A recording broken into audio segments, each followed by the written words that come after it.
আসসালামু আলাইকুম, সবাই কেমন আছেন? আজকে আমি আপনাদেরকে চিকেন মোমোসের একটি সহজ রেসিপি নিয়ে হাজির হলাম। চলুন তাহলে রেসিপিটা দেখে নেওয়া যাক।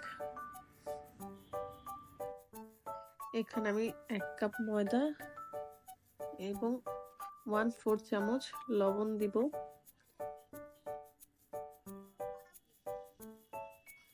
দিব 2 চামচ কর্নফ্লাওয়ার,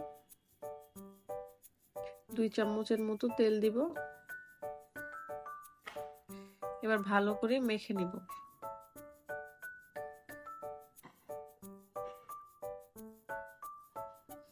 1/4 কাপ পানি অল্প অল্প করে মাখবো, একসাথে দিব না, তাহলে এটা সুন্দর হবে না।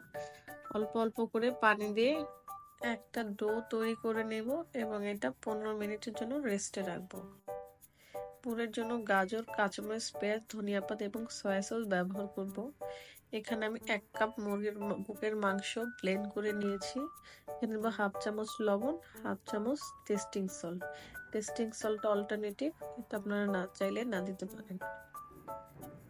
এখানে দিব ধনিয়া পাতা, এখানে 1 চামচের মতো ধনিয়া পাতা নিয়েছি। 1/2 চামচ কাঁচামরিচ কুচি,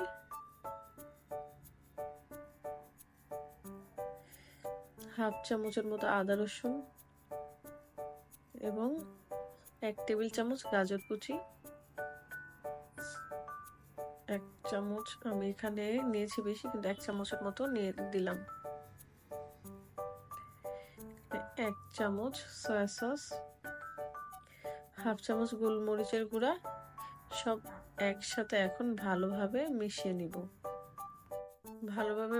নিব। এখন শীতকাল চলে এসেছে, তাই গরম গরম মোমোস খেতে খুব মজা লাগে। এটা আমি চিলি সস দিয়ে সার্ভ করব। এবার আমি এখানে দিব 2 টেবিল চামচ গরম তেল। তেলটা আমি চামচে করে চুলায় গরম করে নিয়েছি। দেখুন কেমন বুদবুদ উঠছে। এটা এখন আমি তেলের সাথে ভালোভাবে মিশিয়ে নেব।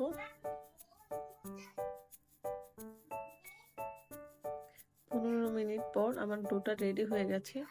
এখন এই ডো থেকে একটা বড় পাতলা রুটি বেলে নেব। মনে রাখবেন, রুটি যত পাতলা হবে মোমোসগুলো খেতেই তত মজা হবে। এখন আমি একটা গ্লাস দিয়ে এভাবে রুটিগুলো কেটে নিচ্ছি। আপনারা চাইলে ছোট ছোট রুটি বেলেও নিতে পারেন। এখন আমি এই রুটির ভিতরে আস্তে করে এইভাবে পুরটা দিয়ে দিব এবং চারো সাইড লাগিয়ে দিব। দেখুন আমি দেখাচ্ছি, এভাবে করে লাগিয়ে দিবেন। আপনারা চাইলে বিভিন্ন ডিজাইন করতে পারেন। আমার কাছে এই ডিজাইনটাই সবচেয়ে সহজ মনে হয়, তাই আমি এটাই করি।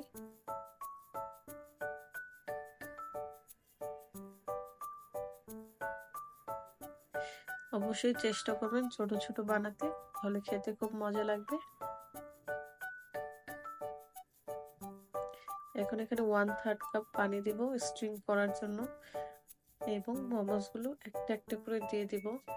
আপনারা চাইলে স্টিম করেও নিতে পারেন, তবে এভাবে খেতেও অনেক মজা লাগে।